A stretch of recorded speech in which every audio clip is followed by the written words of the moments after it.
fuck. Sounds like I'm actually torching myself. I'm gonna go with the big, since it's got this tapered foot. Go with the Bic, that sweet, sweet gasoline smell. Yeah, a lot of people say that, but I don't. I don't get that ever. And I'm gonna be honest with you, neither do I. It's all nuanced. Yeah. And this is what I hate about these. The taper. I'm gonna have to just burn this whole tapered end. Burn it, burn it, burn it, burn it. I'm honestly not a huge fan of I should have the cut Solomon shape. I like it, just not this beginning aspect. And I should have clipped it. A lot of people do.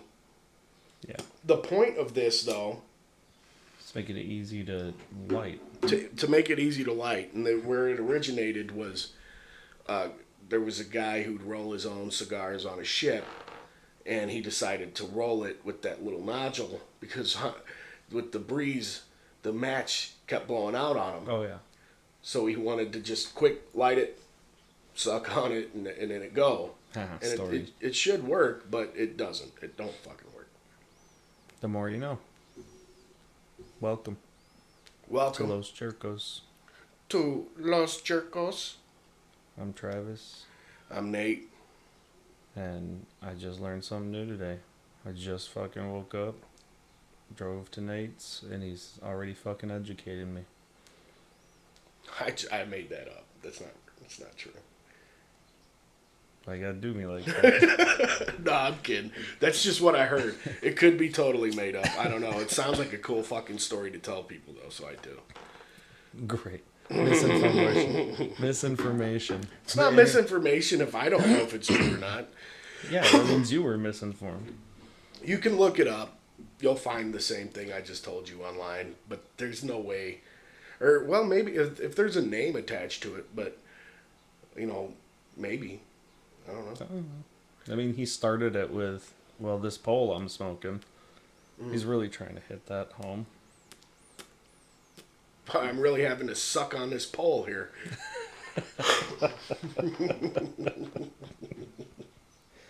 Not getting a lot of output from all this sucking. That describes your second career choice. Okay. Well, now when it actually starts rolling, it's Opened up, very nice. like a butthole. It's just, I should take a picture of this shitty burn, just to show people like why. One of the reasons Solomons do suck. For all those people that can't afford a Spotify, fucking monster. Actually, so we're on YouTube Music now. We're expanding. I think growing. we're on Apple Music. We're on Amazon Music now, I believe. Oh, So yeah, we're getting popular. Yeah, we're going places. We have from 10 fans to 16 fans. We're moving on up. moving on up. Yeah, baby. So Less black version, but yeah, we're moving on up. We're coughing because we smoke too much. that's not the reason. I'm coughing because I don't smoke enough. All right. What are you smoking? What one? Which cigar are you sucking and blowing? I am this pole that I'm sucking on. This pole that I'm sucking on.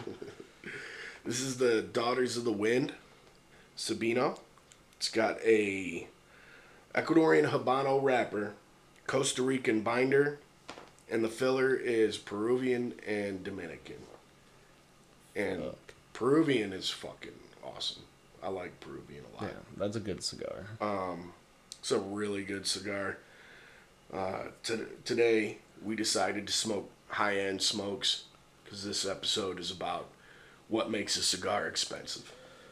Yeah. And we're going to run through and just explain what we think, with our limited knowledge of what makes a cigar expensive. Speak for yourself. Have an infinite knowledge. Let me tell you the tasting notes that is written about this cigar. Okay? Check this out. Rich notes of caramel, vanilla, cinnamon, and guess what else? Chocolate. Nutmeg. You're fucking bullshitting me. I Show swear me to that God, right the fuck now. nutmeg, baby. You son of a bitch. Oh, yeah. Nutmeg Nate, back at Nutmeg it again. Nate, up What in the the fuck? motherfucking house. Yeah, I've baby. literally been in the culinary world for 16 years, and I couldn't pull a fucking nutmeg flavor out of a goddamn cigar. There's no way. If I wasn't lipping the hell out of this, getting it all wet, getting this pole wet, I'd let you suck on it for a minute. No. You tell me. Can you taste the nutmeg? Going back to past episodes, we do record fully naked. And I'm not going to tell you. I'm not going to tell you how awkward it is. Well, it's funny. We keep bringing up pole. Somebody that listens to the show told us that shit's got to stop like immediately. So I apologize. Was it the one that suggested that we call them poles? No. Another good friend there. So I apologize, buddy. They're just jokes, man. Okay. They're just jokes. You don't gotta be sensitive. I know gay jokes are gay jokes, but you'll survive. Don't assume that we're gay because we're sucking on a pole. It's sitting hard here- times. And sitting here naked. Yeah, it's hard times. We gotta do what we gotta do, dog. Mm-hmm. How do you think we afford these expensive cigars? We're gonna That's talk right. about expensive cigars. We had to suck a little pole. Yeah, and in the last episode we were talking about lounge etiquette. Calling things poles probably is on that list. Also, we do these shows naked because we don't want our clothes to smell like cigar. Yeah. I don't recommend you do that in a lounge though. Well, wear some fucking clothes. Yeah. If your wife's giving you shit, go home, smack that bitch, tell her shut up. But one of the gripes you had last episode was people that come in that smell bad. We're just trying to cut out that smelling bad. We get Yes, nice, sir. hot, and sweaty in here. We shower, lather up, put some clothes on, and fuck off to work. That's Yeah. just how it goes. We Using like to that- be fresh and clean. Dr. Squatch soap, please sponsor us. Dr. Squatch. We scrub each other's hairy backs with Dr. Squatch. By the end of season 3, I swear to God, we're gonna have sponsors. We're gonna be sponsored by Dr. Squatch and Gurkha. And Gurkha, and what was the other one? Abina. Abina soda. Abina soda. Which I actually would not mind that, legitimately. But, Oh, hey, I'm not opposed to Dr. Squatch. No, either. Dr. Squatch would be a good dope fucking Gurkha's sponsor for a it. cigar podcast, Yeah. I'd say. Yeah. No, I'm not Hey. opposed. And then we'll just do the We'll do like what every other podcast does and do the manscaper, yeah. and then we'll have a whole episode where we shave each other's pubes while we're smoking. Video coming soon. Video. Manscaped, please sponsor us. Holy Good God, I'm sorry, guys. You're I'm working not- a fucking coal mine, bud. I know. I'm not sick anymore. I can taste the cigars. Coulda fooled me. I just I can't shake this goddamn cough. It's the remnant of what's left from when I was fucking feeling like shit. I can taste cigars fucking great now. Oh yeah, we back at it. Yeah, we He's back not at sick it, baby. anymore. I don't gotta watch him smoke dog shit. All right, brother. What are you smoking? Oh shit, we haven't even gotten to that. No. I'm gonna make it quick and easy because all the fucking tobacco in this is undisclosed. So I'm smoking the Opus X Destino Siglo, and I would To see a Skuro, right? see a Skuro. It's the yellow, the gold band essentially. My favorite one is that blue one, the 20-year, 25-year, yeah, or something like that. 20th. But we just got these in the shop. It's been a long time since I've smoked one, and I mean, it's just good. I'm assuming Dominican. It says undisclosed, but I'm assuming Dominican tobacco. Nice, dark, rich, but not. Still a good morning cigar. Not a kind of heavy punch you in the face. It's got that kind of just delicate Dominican earthy. Just really enjoyable. I don't have any coffee with it, which I honestly think that's probably the best pairing for it. It's alright. I figured I'd start out with something real bougie and fancy. So It's a good one. it caters to our topic, which is what makes an expensive cigar expensive? Would you consider this worthy of the price? This being whatever fucking cigar you're smoking that's more than what, $20, $30? Yeah. With this one, We'll give you ideas of what makes those prices go up on a cigar. yeah. And then, try to help you figure out, is a cigar worth getting based on all the factors we give you. Oh yeah. There's always more for us to learn. We're not going to sit here and tell you that we're like super fucking experienced and, insanely knowledgeable. We can always learn more. But we do have some knowledge that can help people that don't actually know what makes an expensive cigar expensive. And I wanted to kind of kick it off just with our opinions of what are some expensive cigars that we find worth the value that we will pay that dollar amount for. How much are we selling that one at the shop for, if you don't mind me asking? 21. 21, and that's Corona? That's a Corona. I mean, the I can't remember what size I've had before. I think it was a Churchill size. Same. I mean, the blue one, I think for the Churchill size was upwards towards 50, right? Mm-hmm. If I remember correctly. $48 I think I paid for that Churchill. Yeah, the gold is less than that. So it's got to be in the 30s, the upper 20s. I mean, depending on size, I'm not 100% sure because we only carry the Corona size. But I would say it's worth it. It's a real good smoke. I think that cigar is worth it too. I agree. I feel like Davidoff's backtrack. Davidoff's core line is worth its price point. Yeah. Davidoff's limited edition stuff hit or miss. Is hit or miss. It's a kind of a grab bag. You for instance, you and I, we just did training, which is what brought us to this idea of doing kind of like, what are things expensive cigars have that others don't, what the process is and things like that. We had a training with Davidoff and we smoked a Maduro, and sorry, this is my fourth time smoking that and I don't see it. I'm good. I don't see it at the price point it stands, but I could see it being maybe half the cost. 1/3 of that cost would be worth it. It's a good cigar. I'm not gonna shit on that Davidoff Maduro. No, it's a good cigar, it's a hard sell at the price point it is, especially the Petite Corona. Yeah. I mean, my God, they don't like. Usually they'd come down to like $12-$15 for a Petite Corona, but that Petite Corona there is still like double the price of that. $38 fucking dollars or some shit. It's just not a good. It's a hard sell, and I know that it's a longer process. We learned the whole process. I get it. It's a legitimate process too. It's not. It's legit. I think the Davidoff process. The one thing that I learned in that whole thing was it's all their cigars. Mm-hmm. And I think that's the part that kind of irks me about the price point change.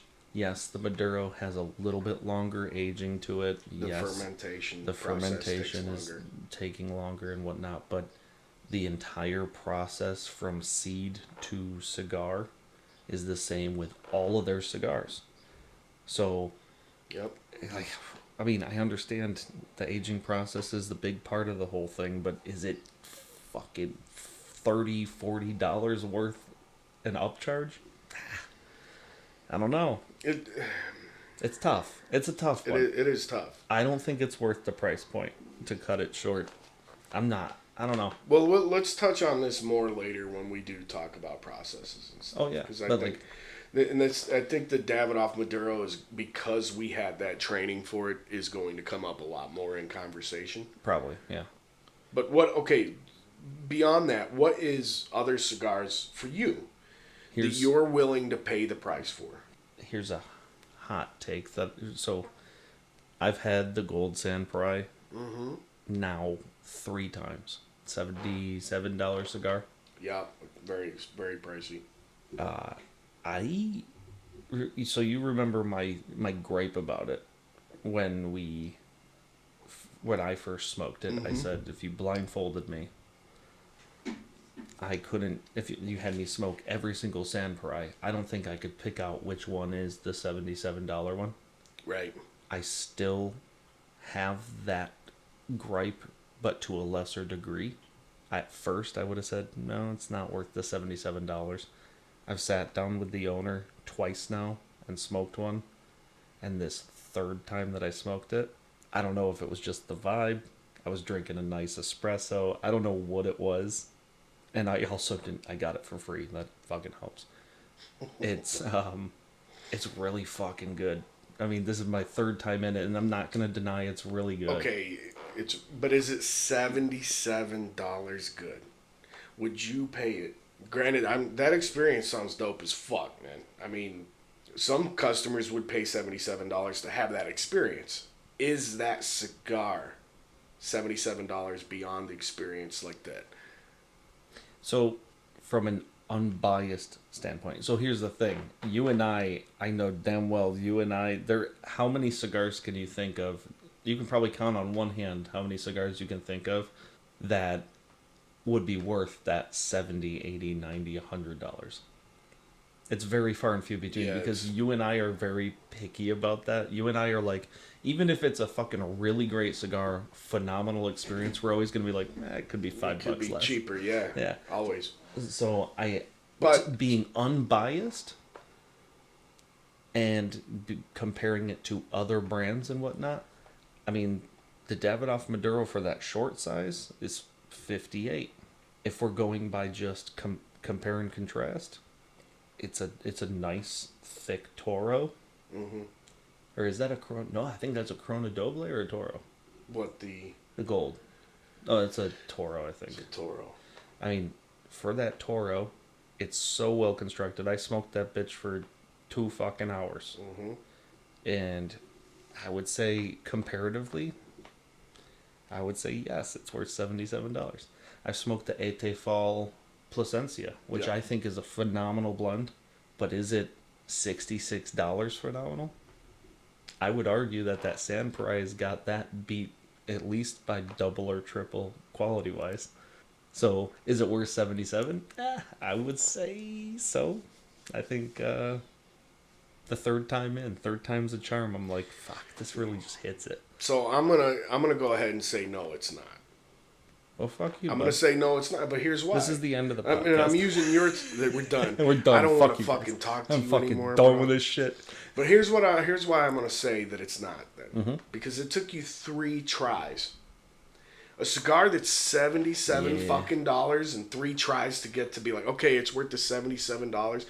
To me, I know, like we've brought up before, that you should try a cigar 3 to 5 times before total. Yeah. But you're a $77 cigar, bro. You put out a $77 cigar. The very first one I smoke, always and forever, should be dope as fuck and make me want another. I've not had the gold yet. So I'm not willing to pay it. I'm just not willing to. I was gonna say we're gonna have to. You know what? Send some donations in.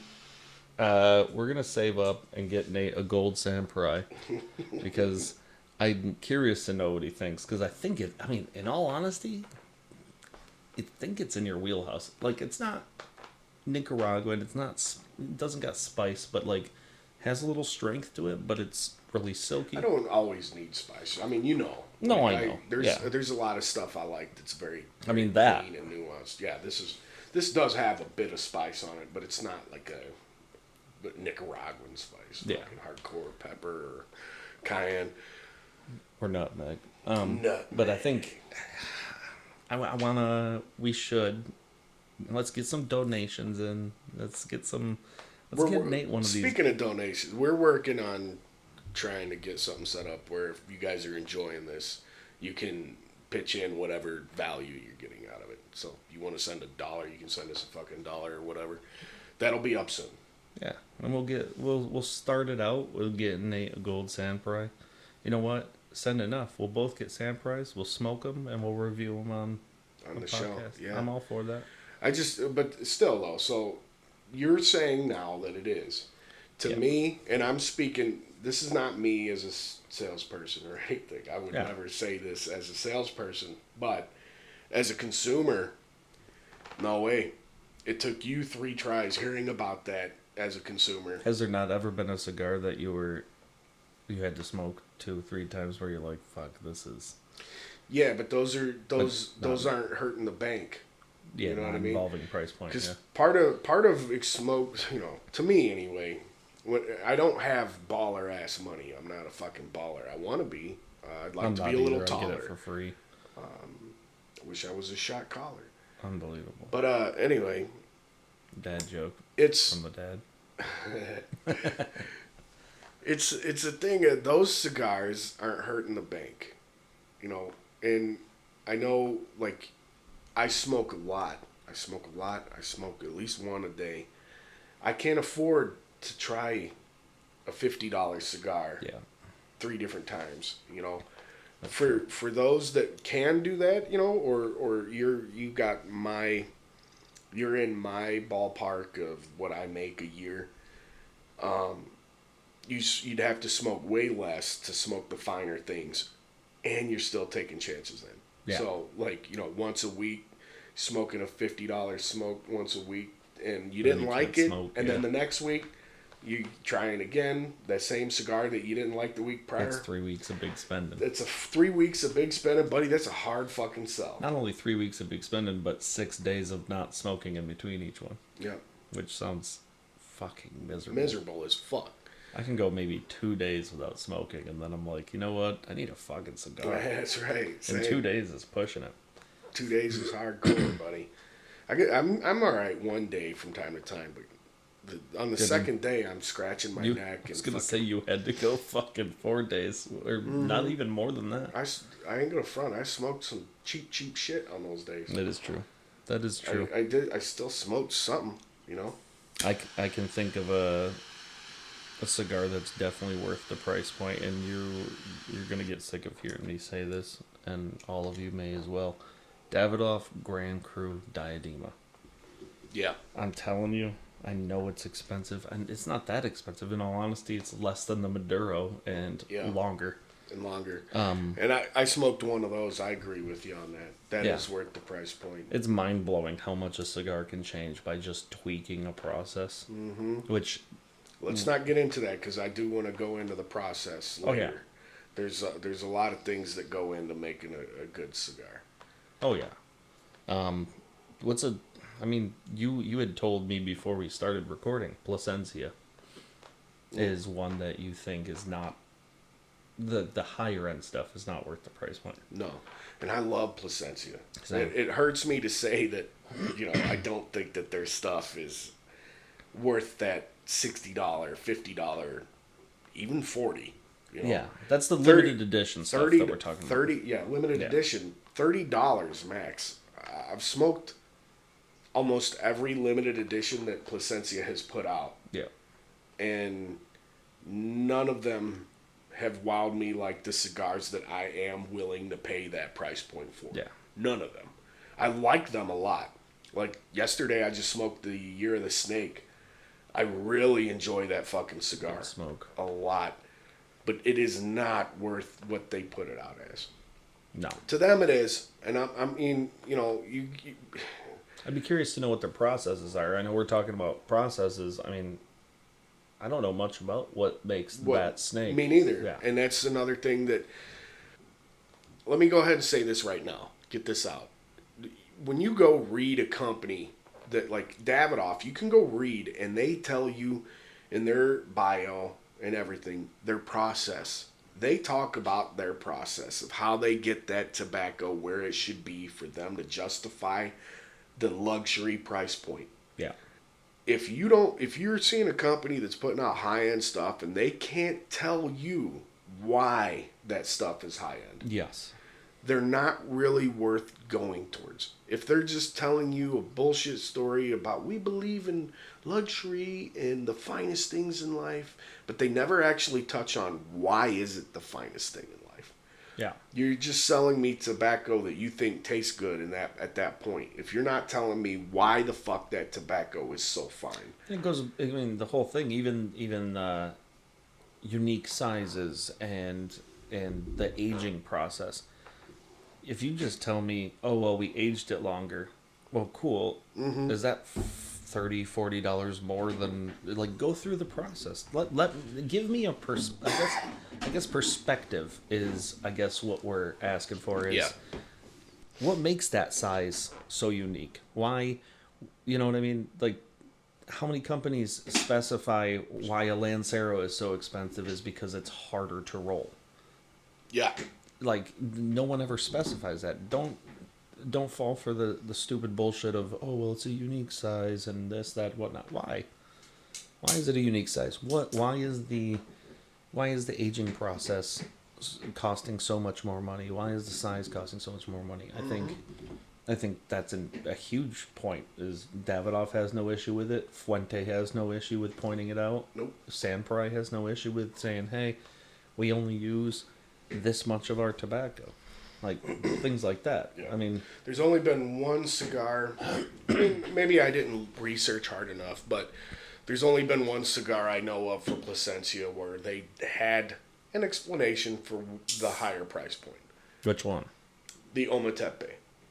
And that's because it's Yeah. the first cigar to utilize Ometepe wrapper. The first cigar that you've done.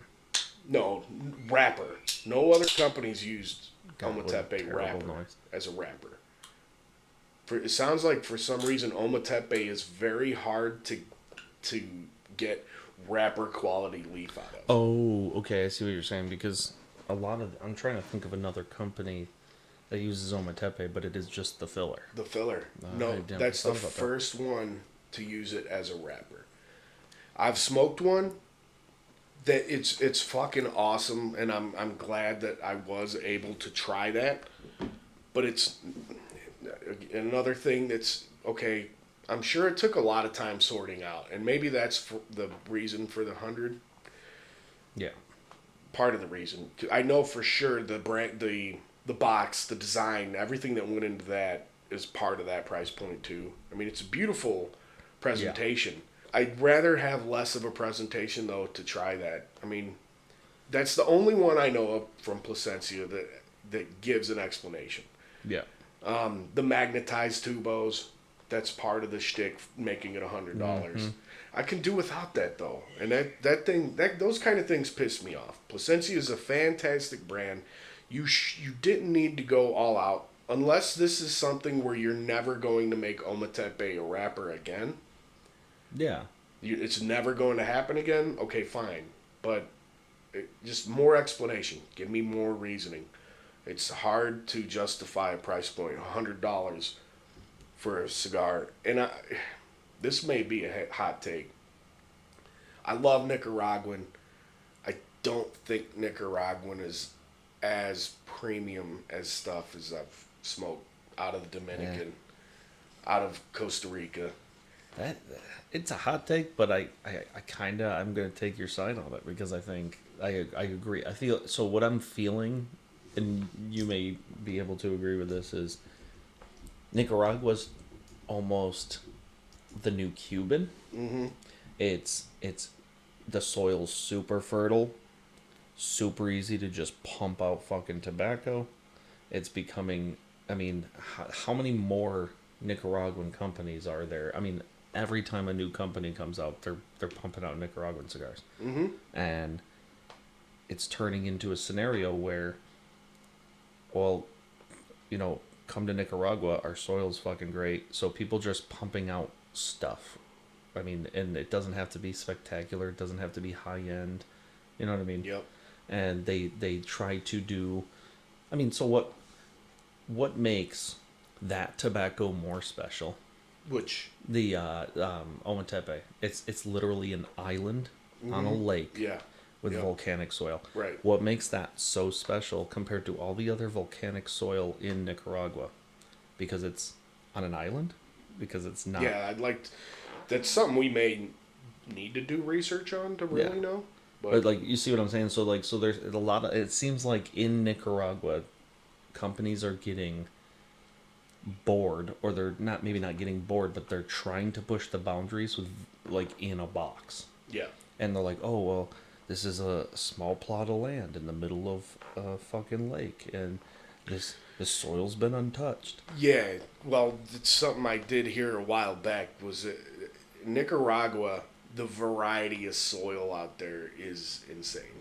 Oh yeah, Like there's like Illinois had black dirt. That was Yeah. something that was fantastic about Illinois was how black the dirt is. Here in Tennessee, the dirt is like a reddish hue, Yeah.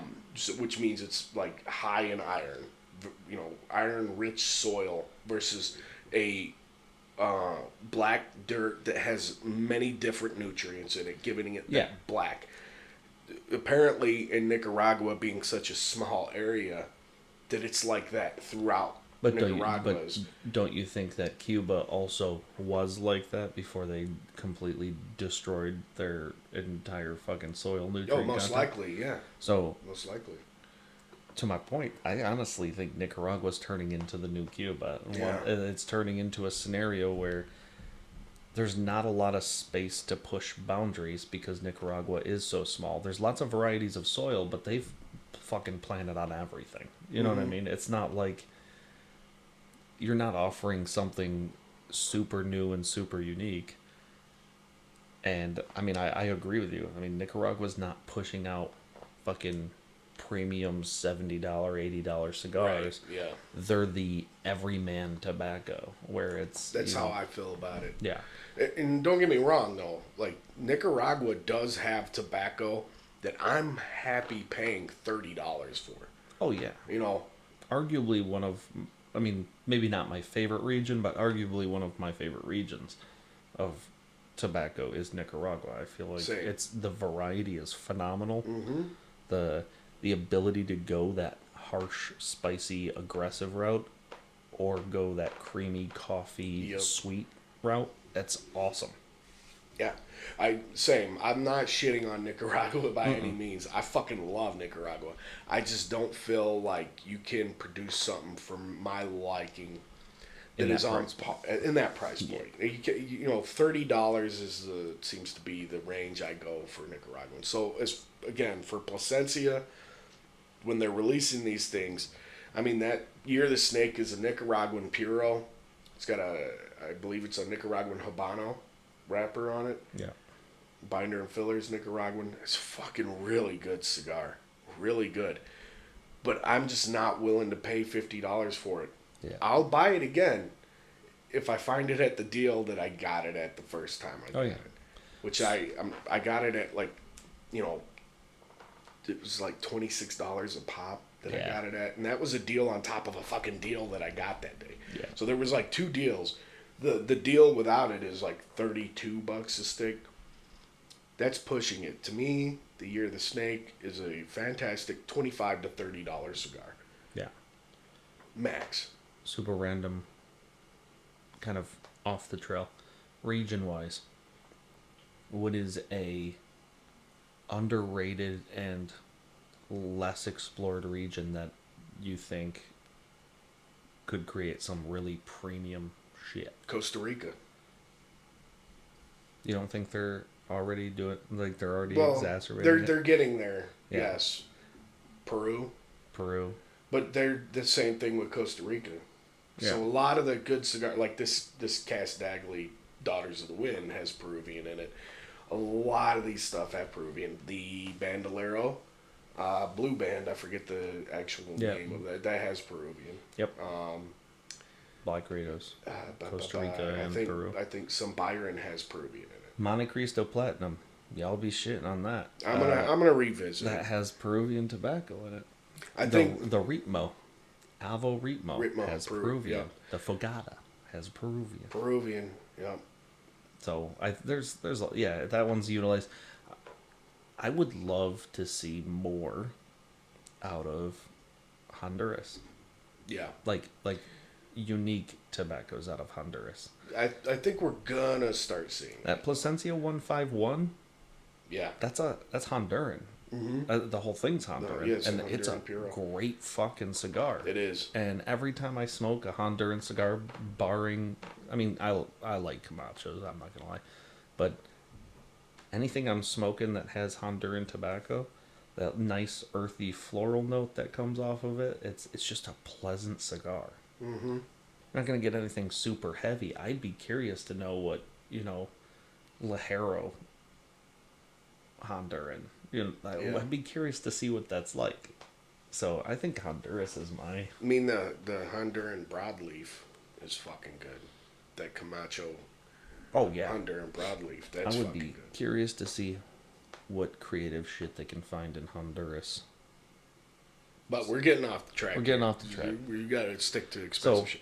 All right, but we still aren't answering the question because we keep going off on tangents because this shit is so expansive. We could talk about all types of shit with this. But cigars that you are willing to pay for yourself, Yeah, that price point. I mean we said it. I mean Grapefruit Diadema. That's the main one. I would say that's a big one. I mean I think the Opus series, depending. Some of them, yeah. Some of them are well worth their price point. I think the blue Destino, I think the yellow Destino, I mean, in other companies, I could imagine being charged $20 more. They're fairly reasonable point. So, I think Opus X is big. I mean, You're not saying it. I can't believe you haven't said it. Well, hold on. I'm You're gonna get my there? favorite cigar is what you're waiting for. I was trying to give everyone else credit before I start fucking talking about my favorite shit.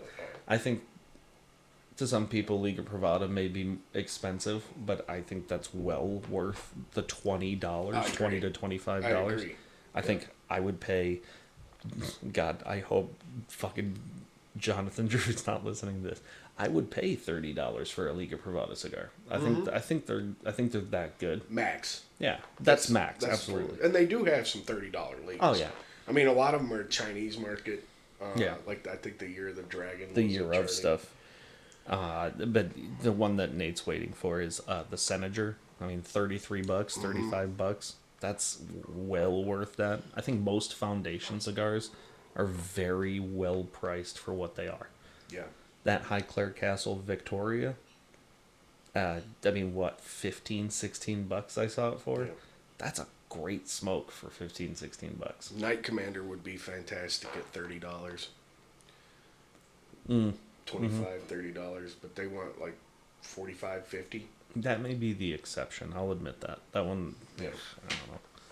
But You got to smoke one though, and I'm gonna try to get you one eventually. But Yeah. or maybe the audience can help. Get you donations. one. Yeah, somebody wants to donate and send one. I mean, there's so many. There's I mean, in fairness, most of these companies at least have a grasp on most of their cigars, pricing wise. Obviously, there's some that go a little bit off the beaten trail. There are some Opus X's that I'm like, fuck, is it really that much money? I'm a bit of a disagreement with you in regards to Opus X, but I've got my reasons, and I think I'll get into that later. But let me just put some off that I think are worth their price point. The one I'm smoking right now, $26 smoke, Oh yeah, worth its fucking price point. I can agree Fantastic with that. cigar. I definitely agree. A lot of the Byron stuff. Byron's every Byron I've smoked has been worth its price point. Some of them are not my wheelhouse, But worth it. but worth Yeah. the price point. And that's a huge thing. Is that even if it's not your wheelhouse, but you smoke it, you go, fuck, That's that was worth it. That's Still worth it. It's worth Atabey. it. That's San Parai. Samprai. Samparai, to me, the purple, worth its fucking price point. The red, I don't like the blue. I like the concept behind the blue. I understand it. Yeah. But the blue is not my wheelhouse. But I would say it's worth the price. I'd say it's worth the price point Yeah. if it's your wheelhouse. You'll really enjoy that. So, Yeah.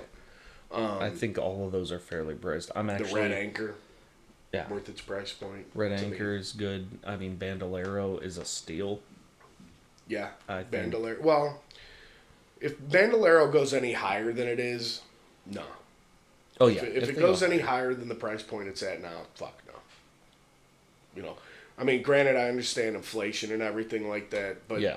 I'm talking Like, oh, we just decided that it's actually worth this when it doesn't need to be pushed in for higher price. Yeah. You know what I mean? Fuck that. But I do like Bandolero a lot, and at the current price point, definitely worth the price point in my opinion. Oh yeah. All three of them. Yeah, I like all three of those. The blue, red, and green. La Instructora. La Instructora, worth their price point. La Galera. La Galera, yeah, but they're a lower end stick. Yeah.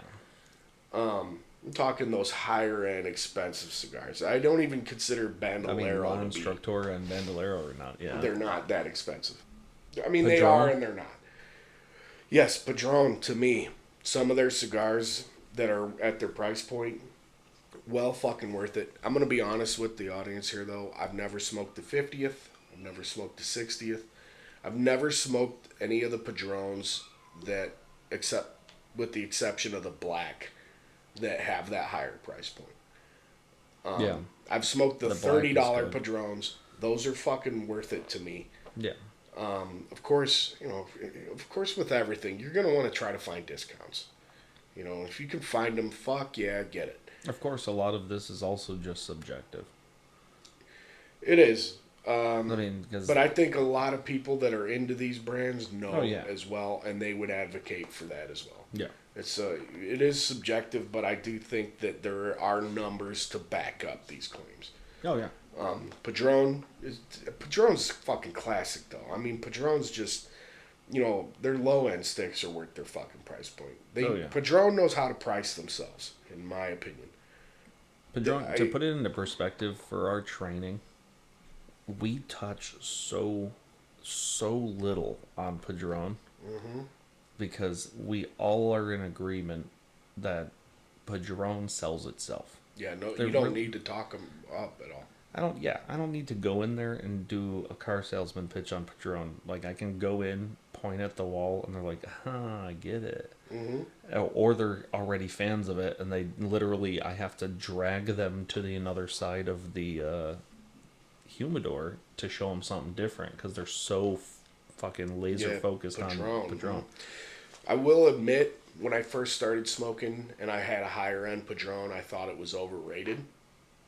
When I first started smoking, and I think that happens to a lot of people. But as you're smoking more regularly and you come back and revisit a good Padron, it'll fucking shock you how good that fucking Padron is. That's a reminder to don't judge.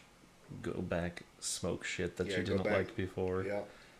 I think that's huge. I mean, the things that I do to you guys when I do blind taste tests and shit, where it's like, let's retry this. I know you said you didn't like it. I did it to you guys too with the Damaso. Oh yeah, fuck that. I still didn't like the Damaso. I didn't like it That's neither. the one Padron that really just fucking. I really wanted to like that fucking cigar. Yeah, smoked it. Did not like it at all. And when we did a blind, you guys let me pick the blind out, and I was like, I'm gonna revisit this bitch, and we're gonna see what's up. Yeah. And especially because we didn't really push it. And the funny thing was when we did that though, is the things we got out of that cigar We're completely different. Well, yeah, but we all agreed on its dirtiness. Oh yeah. How dirty that fucking cigar is Yeah. for what it's supposed to be. It's a pretty dirty fucking cigar. Their venture into light. And we managed to sell that to somebody who was looking for something dirty. Oh, Somebody explicitly came in and was like, I just want I want something that's mild and light but dirty. And John sold it, was like, I got the fucking cigar for you. Literally just smoked this shit. Yeah. I still got half of it thrown away in the trash can. Let's fucking go. But yeah, it's I mean, I think we've covered a lot of these where a lot of these price points, I mean, There's one I didn't mention that's Which my one? favorite. The fucking M. Bombay Mayura. oh, the Myri. Oh yeah, that fuck. That's so slept on. Not many people know about that cigar. Oh, that's why it's slept on, because I mean, when you brought it up, I was like, oh fuck it, I've never heard of this in my life. And I gotta give credit to where I found out about that cigar. I knew about M. Bombay. I've smoked M. Bombay stuff before, but I was not really familiar with that fucking Mayura. And BL Luxuries is the company. They used to go by Black Lion, but some shit happened. was African American the blend. buddy that was in our Discord, who's no longer on our Discord for some other reasons, but he worked at a tobacco shop and he put it in their monthly club. And this guy, to me, he has good taste, and we've got like major political differences and shit, Yeah. but I'll always just tell everybody, you want a good opinion on a good cigar, go to this fucking guy. He knows his shit, in my opinion. He's been on point on a lot of things he likes and a lot of things he dislikes. He put that Mayura in that fucking monthly box. A lot of us guys smoked it. That just was fucking dope. Yeah. And that cigar does not get a lot of play anywhere else. And, No. but yeah, thank you to fucking homeboy from BL Luxuries. Go check out their website. Dude knows his shit. Maybe join their club. You'll get some good cigars out of there. That's where the Mayura came from, where I found the Mayura. And I recommend finding the Mayura. Sometimes they put them up on their website. You can get them there from time to time. Yeah. Fucking go check out the Mayura. It's $35 to $40, depending on where you get it. Worth every penny. Yeah. Worth I'll every agree. fucking penny. I agree with that. Definitely worth it. So And that's another cigar I think that utilizes Costa Rican and Peruvian. Really? Oh, that's interesting. Because I would have. I mean, I guess, yeah.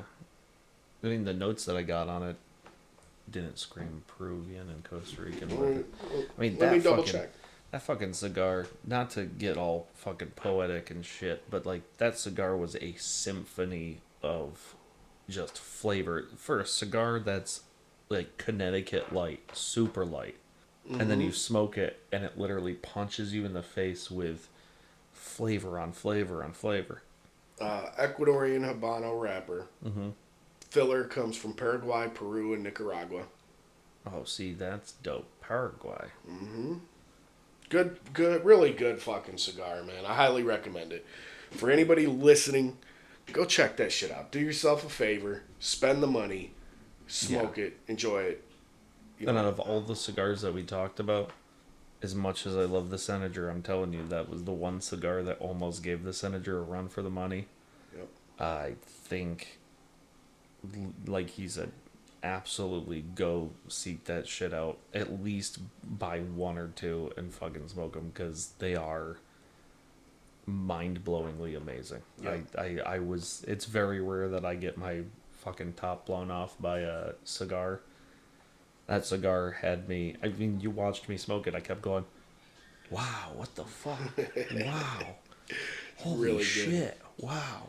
It's just literally me fucking Owen Wilson impersonation. Like for the hour and a half I smoked it, just going, "Wow, wow, oh shit!" Yeah, wow. it was really good, man. I I was glad I was able to get my hands on some and give you one. I Yeah, think, that was fucking dope. yeah. But I think that's most of them. I think we've touched on a lot of fucking brands. If we didn't touch on you, do better. What can I fucking tell you? I mean, Gurkha, $125 cigar, bud, or $1,000. They have a fucking $1,000 cigar. $1,000,000 cigar. Get a fucking grip, bud.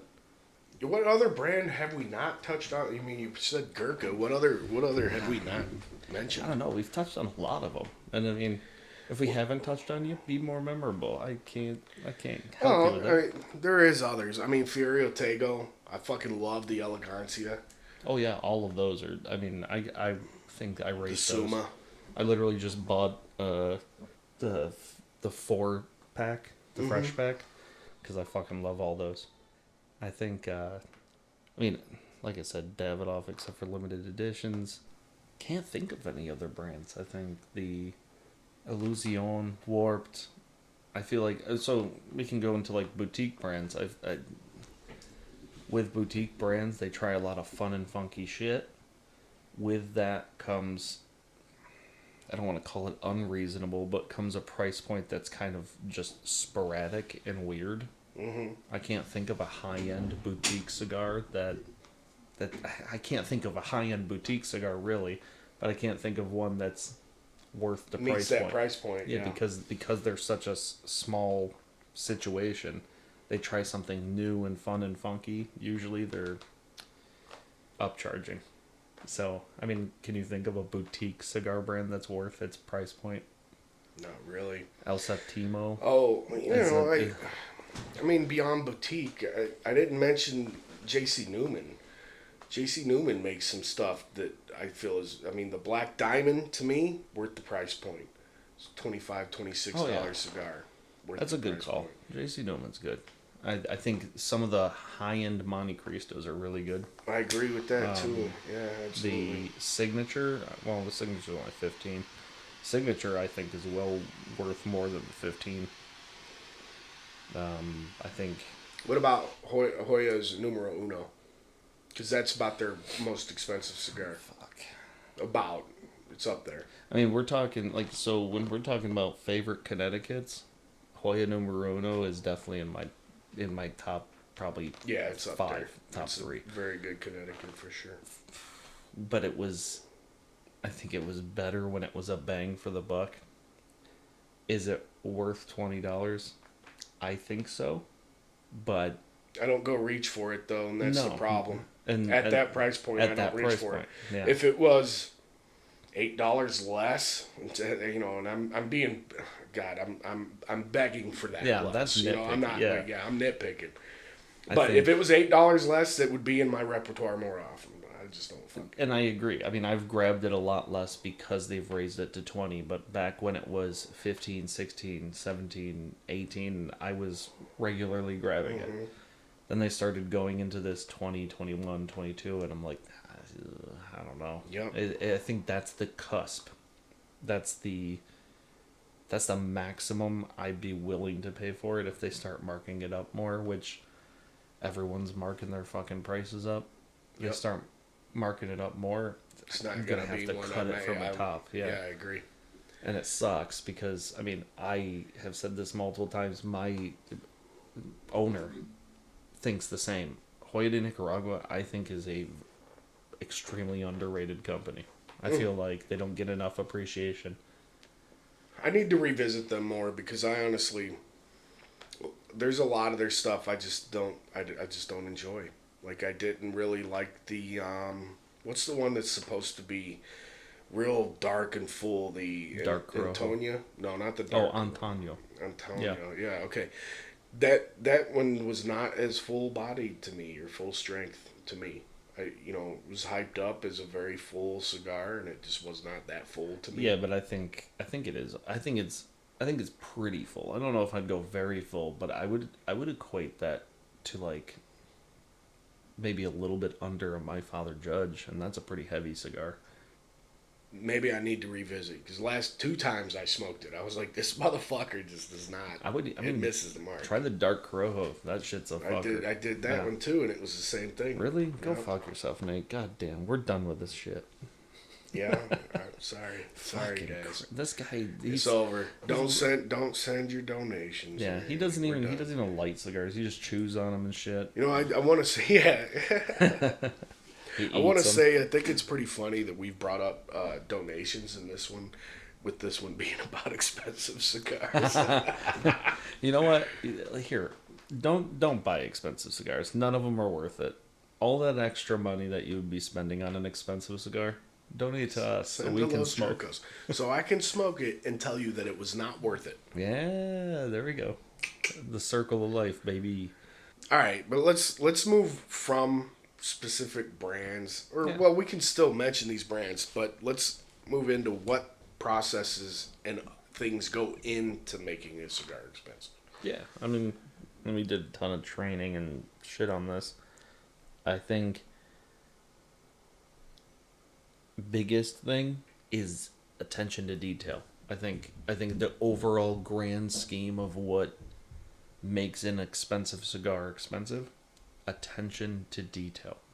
And that can be subtle. That can be as easy as removing a little more of the stem so people aren't fucking smoking on stems. Yep. That can be a little more attention to how you organize the pilons when they're fermenting. Yep. I mean, all those little details is extra time, and time is money. That's right. And I think the arching theme of the things that we're going to talk about is all attention to detail. And I think the worst part about that is, like we said earlier, I think the issue with justifying price point is not a lot of these companies go into what those details are. Yep. And I think if more companies said, and that's part of our job as sales, you know what I mean, is to tell that story, tell those details. But there's a lot of harder companies. For us to do that though if they don't fucking tell us. Yeah. You know? I mean, if I have to wait for a rep or a owner to come in and give that story to me, that means that's more people that are not getting that story. If you put it on your website, if you put that information out there, more people will understand that before they even get to us. We can share that story and we can share that information, but you gotta let us know what those details are. You can't just say, "Oh, we take more effort in the little details." Cool. I don't know what the fuck that means. Yeah. So I think a lot of this, all this stuff we're going to talk about next is attention to detail. It's fucking massive. There are things that companies do that I would have never even considered. I've never even thought about. Yep. The style of doing things too. The way they, companies decide they're going to do things that offsets themselves from other companies and stuff like that. I mean, one of the ones that always blows my mind. It's such a great little detail that I've never really thought about. Is for instance the Davidoff, where I can't remember what part of the process it was, but he only hires. It's the Shade organization, and the idea is he only hires women for the shade identification because they have more receptors in their eyes, or they can differentiate subtle differences in shade. That's fucking mind-boggling to me. Yeah. A, didn't fucking know that until I started like doing the research on it, and then B, would have never fucking guessed. I would have, if I would have started a cigar company, nowhere in my thought process of planning would I be like, you know what? We need to hire women because they can fucking see shades. Isn't that also though that like there's way less women that are colorblind than men? Mm-hmm. Like, I think that's true. Yeah. I'm not sure. I'm not a doctor. I think I'm I'm colorblind, so. Oh shit! I forgot about that. Yeah, from my understanding, when I was younger, I was told that like I think it's passed down by your mother. Doesn't necessarily mean that your mother's going to be colorblind, but you will be, and it's usually passed down to the son. Yeah. And it seems like the sons are mainly the ones that actually have to deal with colorblindness. Yeah, Nate only sees in black and white. So if you're Asian and Mexican, fuck off. You're just black to me. You're just all black.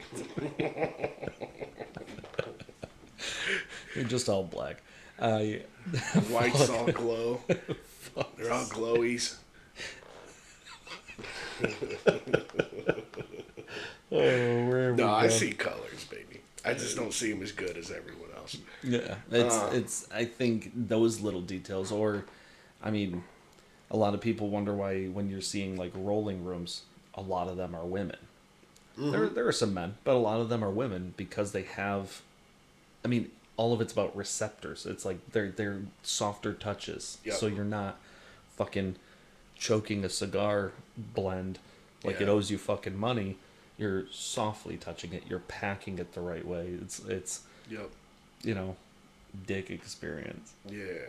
You don't want to squeeze that shit like a toothpaste container. Fuck no.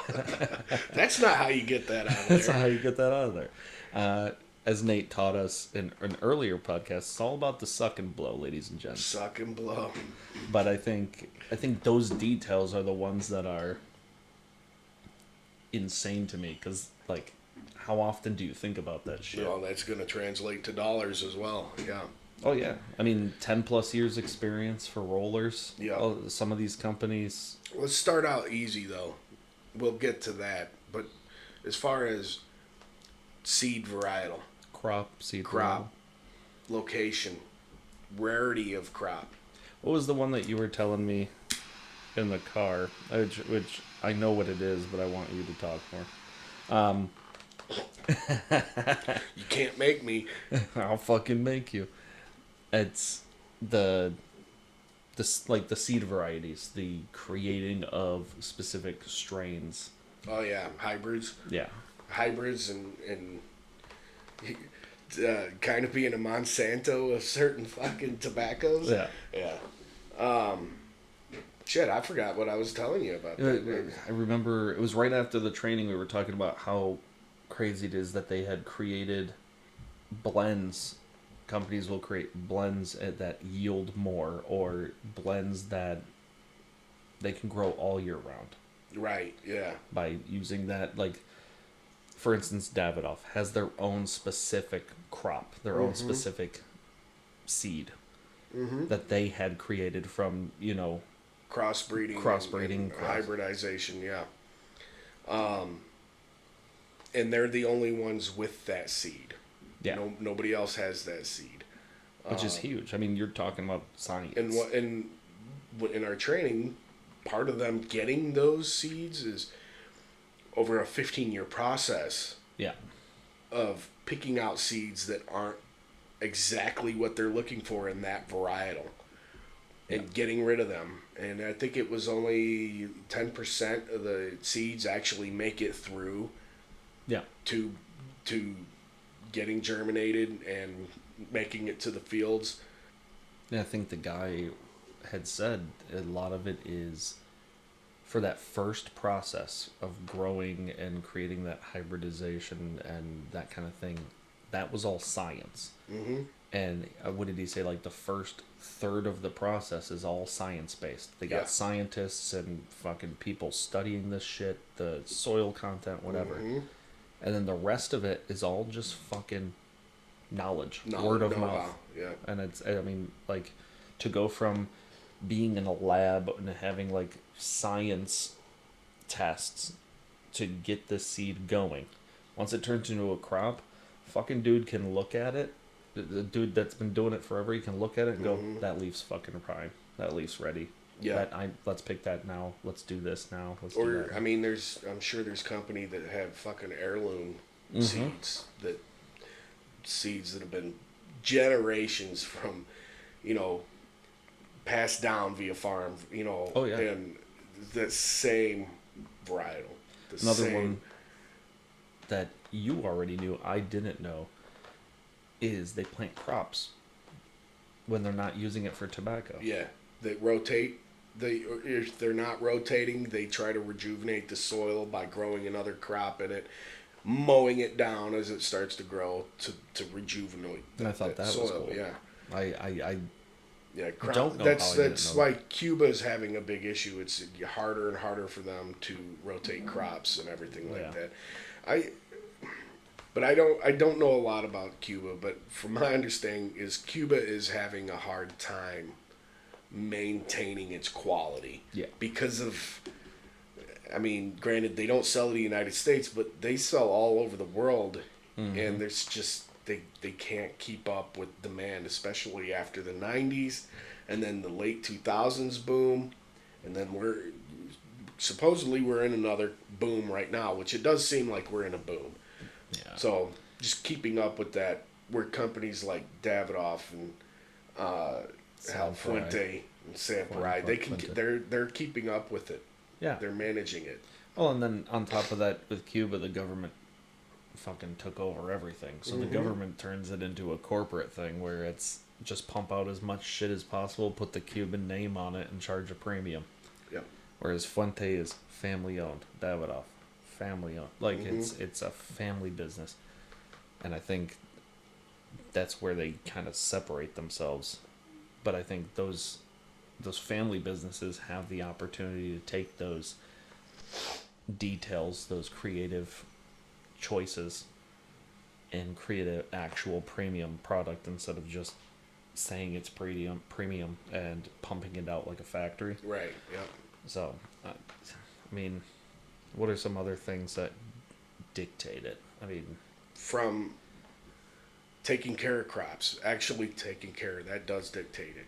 Davidoff is more expensive for the way they take care of their crops. Sorting of the crops. Yep. Yeah. I think the leaves. Having the know-how in the field, the guys that can spot when something's ready. Yep. You know, you gotta have some. You can't have greenhorns all over your fucking job. You need guys that are with experience. You gotta pay those guys. The more experience they have, the more they're gonna want. Gets, yeah. And it's journeyman ain't cheap. No, and I think a lot of people don't take that into consideration. Is like compare it to your job. Like if you knew everything about your job, and they kept paying you the same amount you made when you first started, you'd have a fucking problem, right? You'd have an issue with it.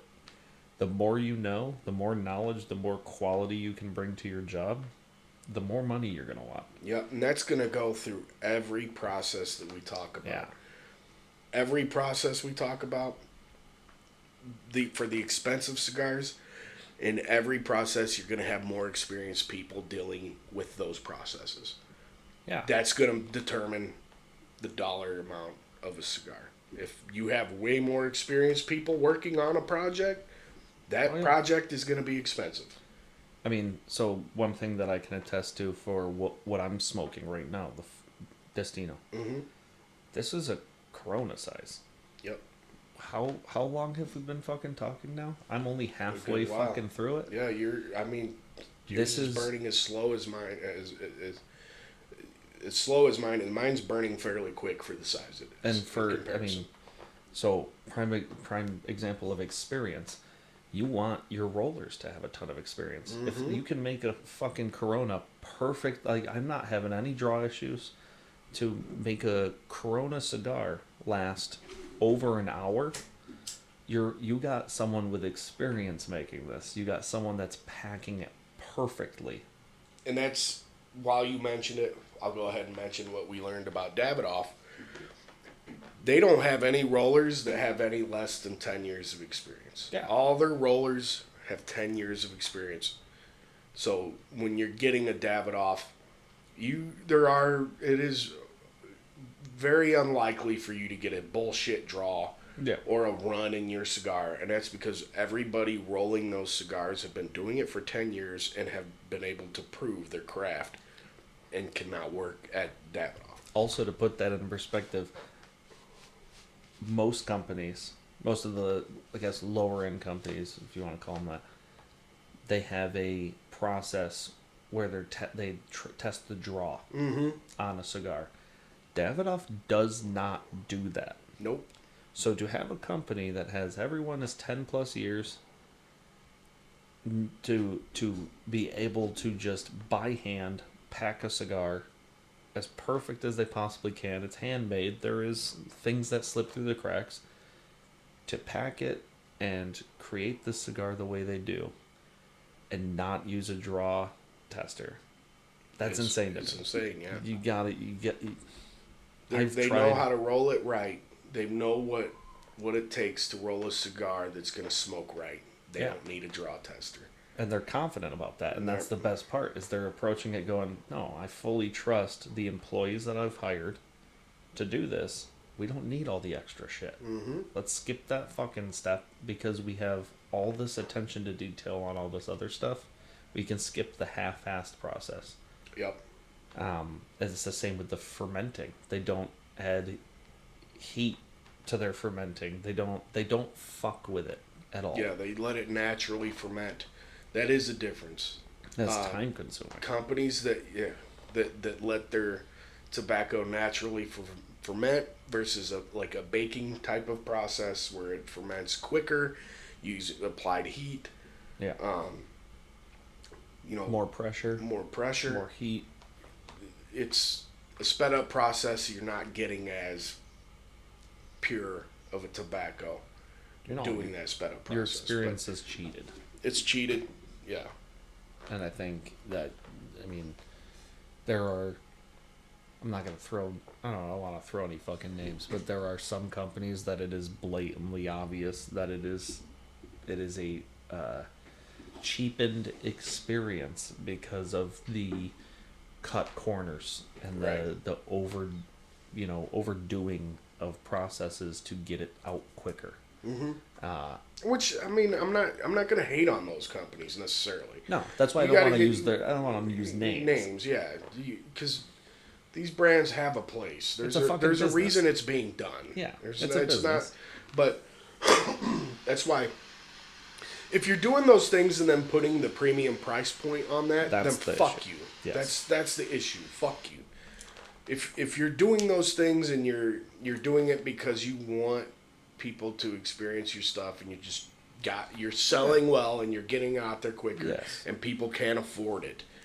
If you're an everyman cigar and you're in that $10, $11, $12 range and you're in, I'm just going to throw little hints out until they figure it out. You're in every gas station, every liquor store. Like, when you are that high in demand because you're affordable, you're quick, easy, whatever, take those steps. I get it. It's the attention to detail is not for everyone. I'm not expecting you to do that, but don't mark your shit up like you are premium. But the attention to detail does matter, and it does show when you're smoking a good cigar. So that Davidoff Maduro, I know you're not. I'm not saying it's great, like the best cigar. It's good. It's a good cigar. But I'm gonna say, out of other Maduros, it's very clean. It has a pure profile to it. It's very clean. You can tell that there was time taken in the fermentation process. So, unbiased opinion. Completely unbiased. We both agreed that for us, not worth the price point. Mm-hmm. Let's say money wasn't, like, you'd had no issues paying that much. You went through the whole learning process. We smoked it. We actually sat and smoked it, not scrolled on our phones or whatever. We sat, really focused on it, smoked it. We learned the whole process. Is it worth the $58? Because I think a lot of the time when we're saying, "Oh, this is worth it," this is not worth it. A lot of it has some sort of bias. We have that bias, and I'll be honest. When I smoked it, I had that experience with it. I got to sit there and learn about it, and that made me biased. Yes. If I smoked that without that experience, nah. But I'm still not even saying, even with that experience, I don't think that cigar is worth its fucking price point. Saying that, though, even without that experience, I've heard it was fucking whack. Going into it, my expectation was that cigar was going to be kind of whack. Because I've heard it from somebody that I trust. Mm-hmm. And smoking it, my personal experience, so I'm going to pull back on my bias. I don't think I'm fully biased based off that experience. Off the rip, I was like, okay, this is not like a shitty cigar by any means at all. It's a good fucking cigar. And sitting there as I'm smoking it, I was pleasantly fucking surprised based off knowing how many people are like, no, it's just not worth that price point. Yeah. You saying it. And I think... that bias is there. I'll admit. I do have that bias from sitting there and learning that experience. But you're listening to this podcast. You're hearing about what went into that Davidoff Maduro. Yeah. You may have a little bit of a bias when you smoke it. You might be able to appreciate it a little more, too. Understanding what it goes into some of this stuff can give you more of an appreciation. When I first started, I didn't think any cigar was really going to be worth fucking... all that expensive money. I didn't really believe that. I was just... But the more I learned and the more I knew, and I'm smoking it, and I found out, and you can taste the difference. You can taste the fucking difference. And that comes in with the passion of it. Like, you and I are nerds about this. We're very passionate about cigars. Mm-hmm. And with that passion for cigars and that curiosity for cigars, we end up having more of an appreciation for those fine details. Some people might not give a shit about those fine details. Mm-hmm. and you will give them an expensive cigar, and they're usually spending 10 to 15. You'll give them a $30 to $40 cigar, and they'll go, yeah, it's good. I'm not gonna buy it. Yeah. It's the price point, and it sucks, but not everyone is as into this as ever, like the people that are. Mm-hmm. And so, I mean, you and I can sit here and learn about that whole process and go, holy fuck, that is an insane level of time and effort and attention that these people take. I have no issues appreciating a $58 cigar, but the price does play a point. It does. And absolutely biased, I don't think it's worth that price point. Unbiased, after learning that whole process, learning how much time goes into it, I'm like, I can There's understand. cigars though that I smoked where I didn't have any bias at all, and I'm like, fuck, that's worth the price point.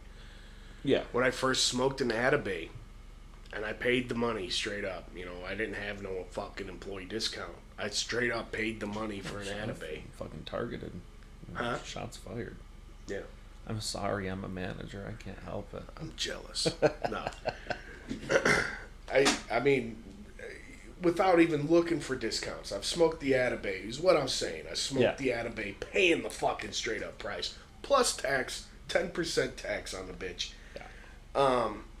And I remember being like, fuck, I want one of these again, and I'll pay it. And I did pay it. And I paid it again. I smoked that motherfucker. I enjoyed it. Can I do it all the time? No. But I'm going to tell you right now, I get to a point in my life where I'm making more money and things are more accessible to me. I'm smoking more of those things. Oh, yeah. I'm spending the fucking money. When, I'm going to stay broke, no matter how much money I make. Because I'm going to keep... It's just increased, you know what I'm saying? Just increase the price. No, and that's, I mean... Money doesn't buy you happiness, but it does buy you more expensive cigars. It does. Yeah, man. And that makes me happy. So what the fuck you talking about, dog? Absolutely. But it's, I mean, I don't know. I mean, how many other processes can we go through sorting tobacco? Well, sorting is a big thing. I mean, the color of tobacco. There's a lot of these processes every company should be doing. Yeah. Figuring out your seeds. You should know the variety seeds. I mean, Drew Estate, when they get their Connecticut broadleafs, they have a trusted company that they knows their seeds. They're not going to fuck with their fields. They're not going to do anything different. They're going to remain consistent on keeping what they need for their product. You know what a lot of companies don't do that I commend Drew Estate on, that I think it may be more time consuming, or it may be more labor intensive, but I think it is an attention to detail that I'll give Drew Estate credit for. And there's probably some other ones out there, I just can't think of them right now. Stalk cut. Yeah. The process of stalk cut tobacco, instead of them just taking the leaves off, they cut the stalk and let that leaf get more nutrients as it's doing its thing. That's an extra step that Drew Estate does, but I don't feel like I'm being charged for that. No. And I appreciate that. Mm-hmm. So, I mean, there are companies that are doing little details, they just don't charge for it. But yeah, stock cut and stock curing. Yeah. Yeah. But, I mean, even just sorting colors, I'm going to bring up Padron. A gripe I have with Padron is sometimes the naturals are darker than the Maduros, and the wrappers are not consistent whatsoever. They're delicious. I love them to death, but that's occurring in their Palones though, and I don't know if they absolutely have control over that. Yeah. I mean because it's the heat that helps make that a Maduro, right? So and if they're not adding or yeah, and there could be pockets in that Palone that are just for some fucking reason getting overheated in that Palone. I don't know. Like how many Padron does have that issue. How many Davidoffs or San Pry have you had where like you're like, man, this one looks a lot different from the other ones? Yeah. All of the Connecticut's are the same fucking The shade. same. Yeah. All of the Winston Churchills, same fucking shades. No, not really. Davidoff, I've seen some that are a little darker. And like I've mentioned on another one, if you see one that's a little darker. I just found out Nate's lying about his color blindness. Now he's doing subtle color differences. You see how that No, works? my I'm color. just fucking with I think the way that works for me is I confuse green and gray. Oftentimes, shades of gray and shades of green look very similar to me. Certain shades, oranges and yellows. Some shades of oranges and yellows or reds look very similar to me. It's just certain color patterns that fuck with me and shit. But I do, my eyesight's not too bad. I don't think I could work as a sorter for tobacco. Because you don't have tits. I don't have titties. Well, I got some fucking moobs over here. I should probably do something about that. Moobs. But I mean, the color sorting, I mean, a lot of these companies that are higher end, okay, so there's exceptions, but that sorting process, it makes a box look a lot better when all those cigars, same fucking color. Shade. Oh, yeah. Just fucking classy. Or same with even oiliness of cigars. When all the cigars are just glistening, you know what I mean? It's good. It's real appealing. Well, do you remember? So like we're talking about the getting the colors right, and that takes place in that Pelon. Yeah. Do you remember what they said about the Davidoff Maduro versus the other wrappers in the Pelon that sit in the Pelon? What the process of how long it takes? It was just 16 months. I want to say it was 16 months, but also like with the way they were doing the Pelons, I think they were rotating them on a more consistent basis, and they were rotating them at a more organized basis. It sounded like they took a lot of attention removing each individual part of the Pelon and rotating it accordingly, whereas I've seen Pelons being sorted before. It just kind of seems like a fucking clusterfuck. They're just grabbing shit and flipping it. Yeah. From what it sounded like, their Pelons are organized a little bit differently. Where they're straight up taking every point of it and making sure it's on the opposite point. Yeah. So that was very evenly done and was very organized and very, like I said, attention to detail. And it's those little things that you don't take. I mean, at the end of the day, it's a fucking dried leaf, you know? So, like, to sit there and go, hey, let's have a little more consideration for this. The aging process is very scientific, and, you know, it has a place. So let's evenly, you know, do this. Get all of the aging for the entire leaf. I don't want any fucking blemishes. I don't want any fucking bullshit. We're going to take each leaf and we're going to fucking examine it. That goes into it too. Making sure that the leaf is perfect visibly to go on that cigar. Do you remember how many sorting processes? And I know we keep talking about Davidoff, but like I know Sanprai does this as well. I know that there are a lot of these high brand companies will do this. We were just talking about Davidoff because we got off of training and we were reeling off that, but they went through. I think we hit 7 that he pointed out.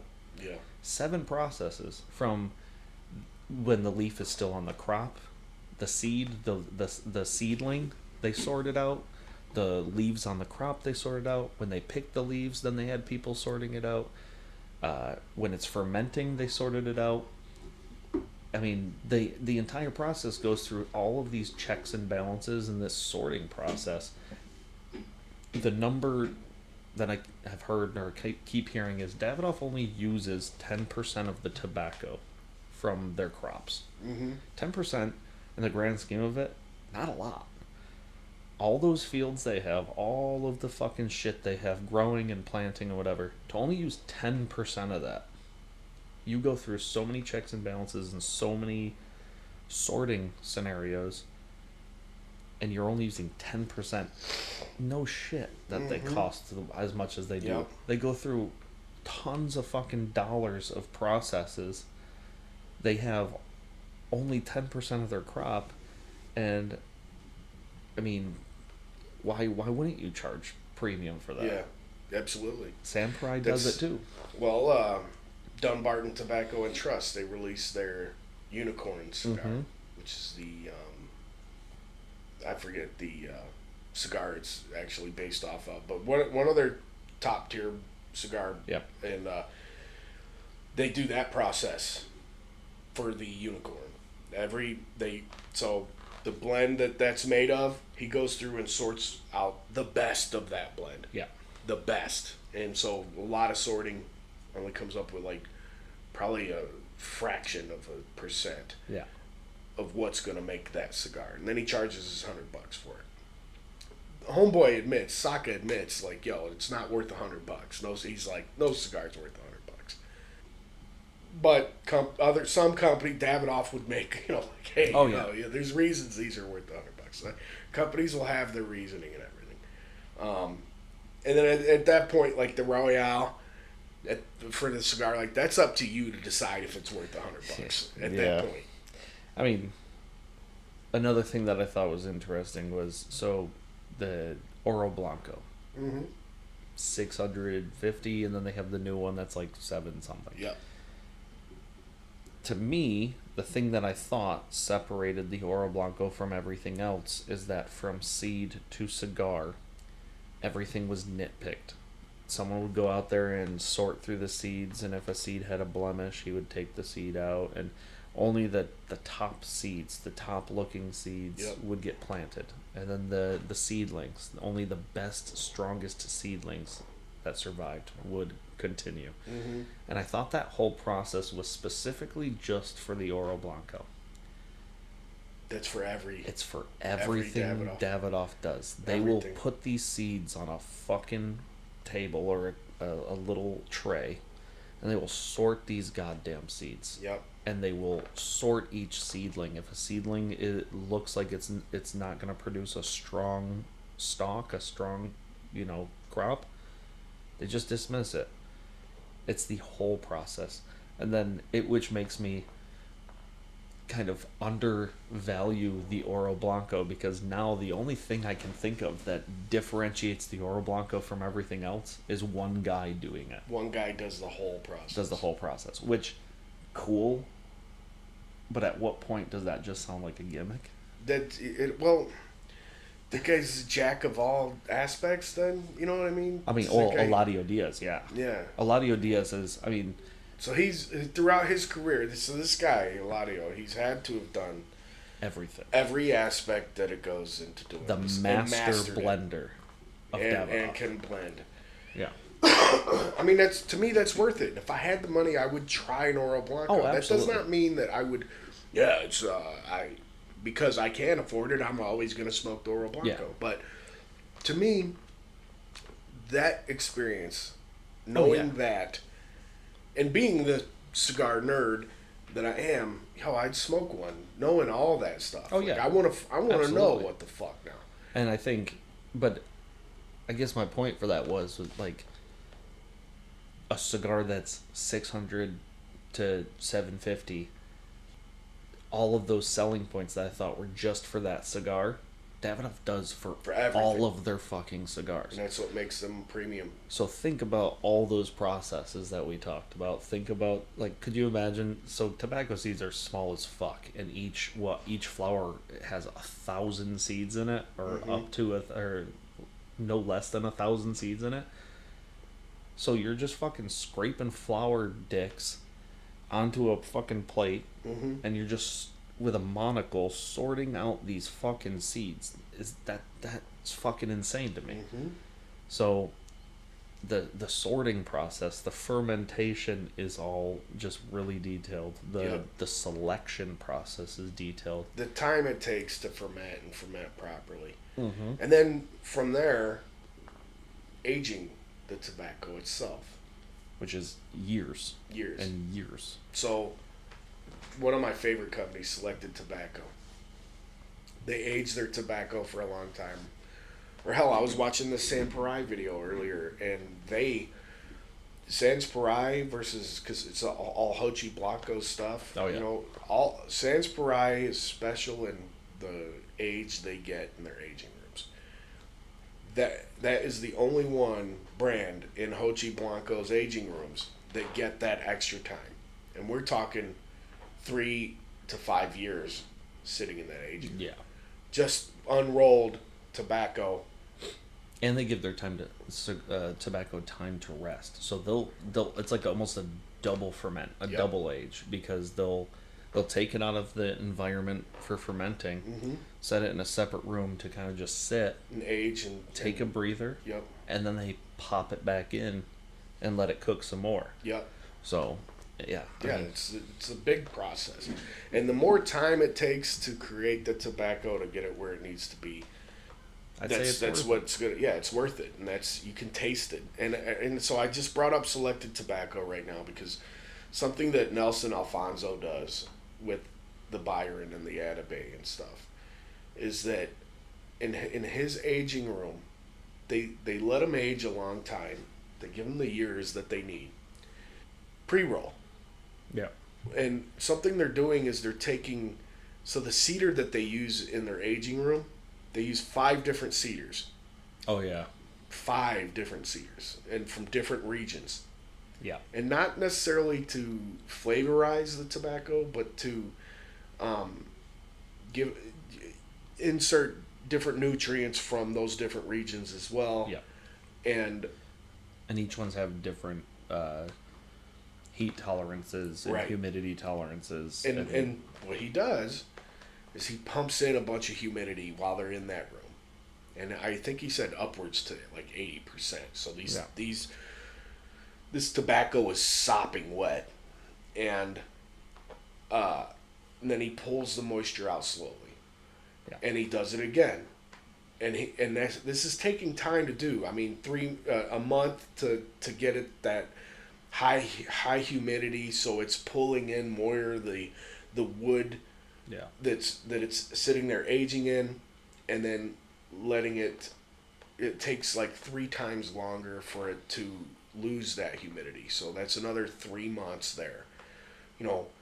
And he does that twice over. I mean, that's almost a year of doing that. Oh yeah. And then, for like the Byron Poemas line, they roll those. They take those out. They case them. They roll them.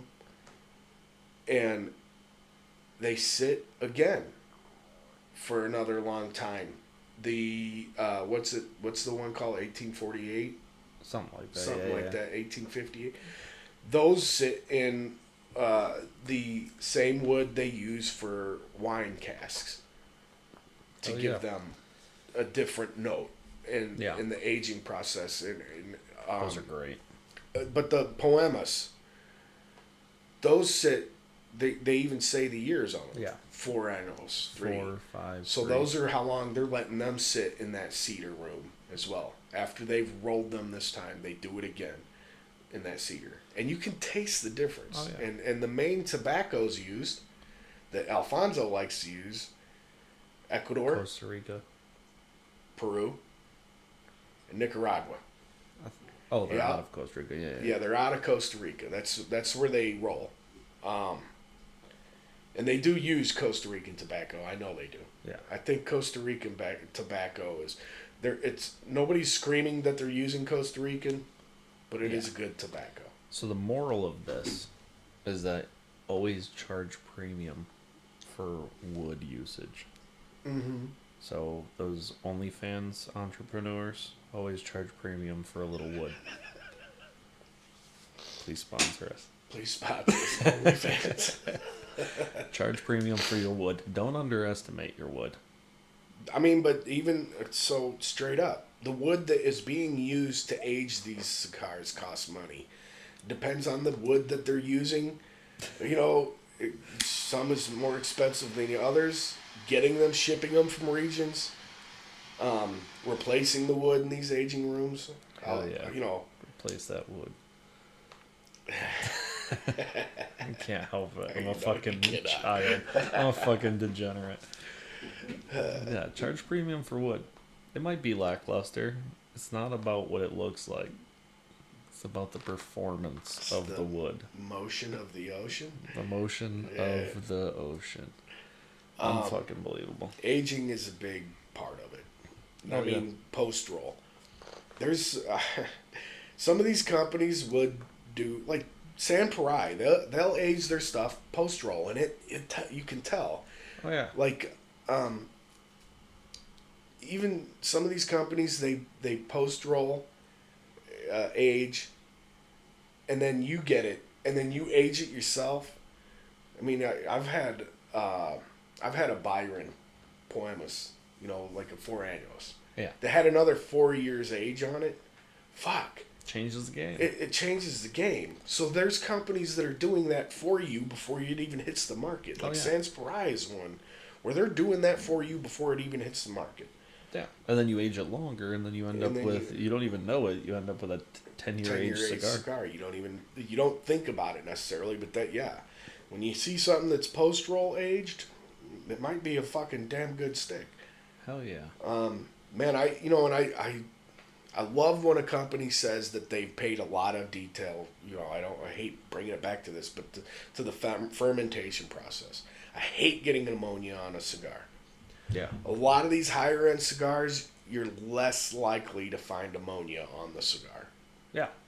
And that's a big factor to me. I don't want to end up tasting ammonia at the end of a cigar. And that's details. Mm-hmm. It's all in the details. Yep. And I love that this industry, you have a nice variety. You don't have to pay attention to the details, but when you do, it makes it all the more better. Mm-hmm. And I like that this is an industry of nuance.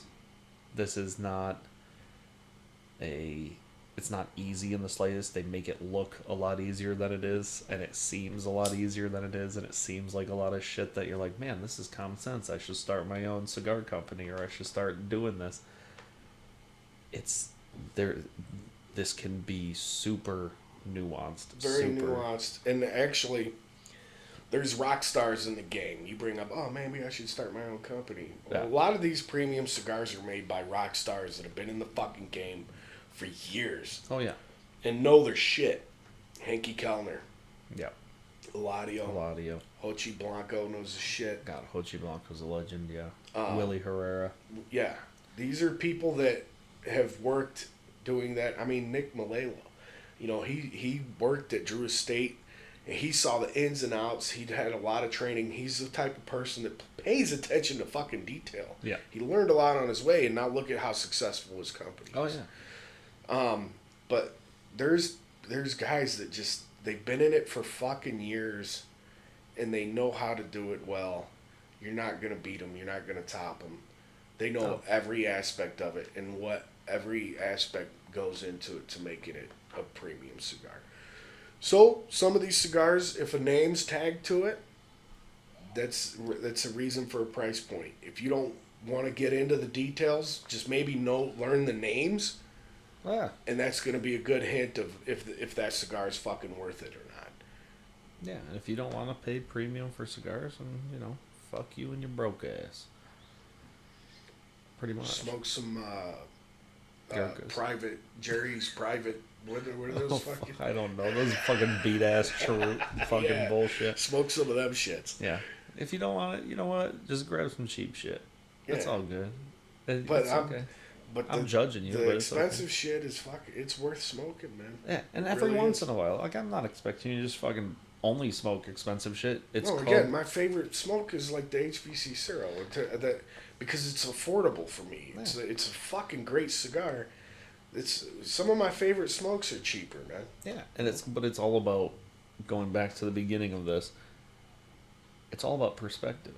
Yeah. I mean, at the end of the day, so don't smoke. Here's the issue: is if you smoke something nice and expensive all the time, you start losing appreciation for it. You start losing those details and those nuances, and you kind of get lost in it. And I think we have some customers that do that, where it's only high end, and so they're just smoking it now, and it crushes me, because I know that if I'm buying something expensive, I'm sitting down and I'm just fucking, that's it, me and the cigar. Yep.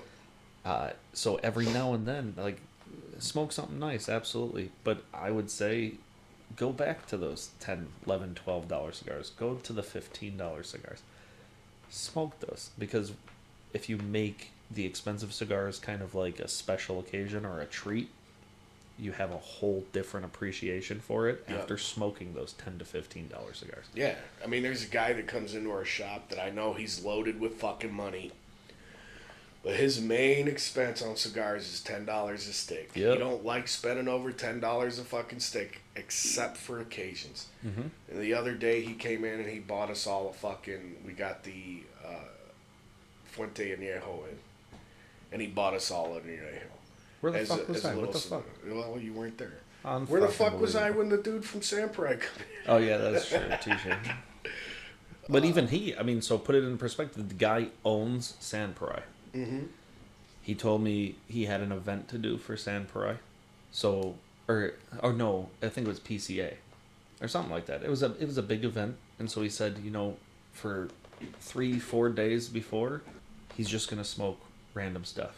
Mm-hmm. He goes, I'm going to smoke less expensive stuff. I'm just going to kind of smoke whatever I want, so that when I do the event, my passion and love for what I'm doing shows through. Oh, yeah. And he goes, sometimes he goes, I'm not going to lie, I smoke these and I just smoke them and don't think about them. And he goes, it gets to a point where, I don't want to use the word boring, but it gets to a point where it just kind of becomes second nature. So every now and then he has a big event and he's trying to get that fire back, that passion back. So smoke some lower end stuff to get 2-3 days, smoke some lower end stuff, some quick, easy stuff, things you don't got to think about, so that when it's time to talk about his cigar, holy fuck, who's falling down the stairs? I'm about ready to go kick him down the stairs. But when it comes down to the point where, he has to be passionate about it, he smokes his cigar after a 3-day hiatus, and he's like, fuck, I know why I'm doing this. Mm-hmm. This is fucking legit. And so, yeah, take that break. You don't got to do it all the time. Man, I feel like we really could have talked more about yeah. this, but there is so much more. So maybe we'll revisit this again. We say that every podcast, I've realized. There's a lot of shit. We'll revisit. There's so much to say about all this shit. Where I don't think we're going to run out of content, bro. I don't think so either. And if we do, we'll find something to talk about. We'll talk about politics or something. No, well. Naked politics. Naked politics. Yeah. But, buy some bougie shit. Don't be a cheap ass all the time. You can be a cheap ass some of the time, most of the time.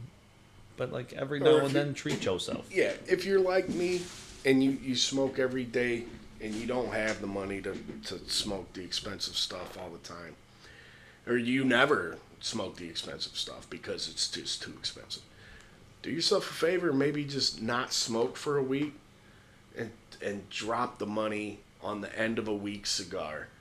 Yeah. And smoke that one at the end of the week after you've done all your shit. Man, you'll thank yourself, and you will, I promise you will get a lot of enjoyment out of that cigar. Yeah. I recommend it be the Mayura. Yeah. This one, if you're going to do it, find the Mayura. Fucking jump on it. Figure it the fuck out. Not only that, so I still got a nub. This is a Corona. This is how you're supposed to smoke a cigar. Mm-hmm. We've been recording for 2 hours now? Mm-hmm. I'm still smoking a Corona. Put that into perspective. There's some fucking quality to that. Yep. So yeah, I'm down on this one. This is a less expensive cigar than the one he's smoking. And I'm at the same point in my cigar where he is. Yeah. I'm about an inch left, inch and a half left, same way. Yeah. And mine was 3 inches more than yours, 2 inches and more. And thicker.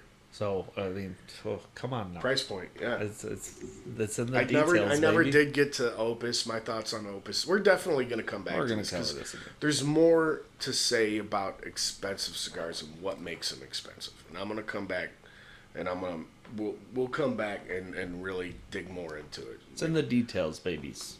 Yep. Also, charge premium for your wood. Charge premium for your wood? Yeah. Yeah, let's call this episode. Charge premium for your wood. Sorry if this was not as entertaining, but I thought it was pretty dope. You think so? Yeah, I'm biased, but Yeah. No, I think it's a dope episode. I just don't think there's as much humor because it's straight up. Hey, you know what? Somewhat serious topic. I may be biased, but I'm willing to pay premium. Money donations. is emotional. Yeah, donate, baby. Donate premium. It's coming. I'm gonna start panhandling on this bitch. Naked panhandling. That's right. On the internet.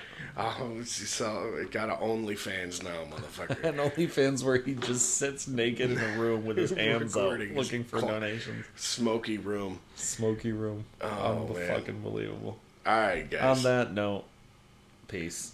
Peace.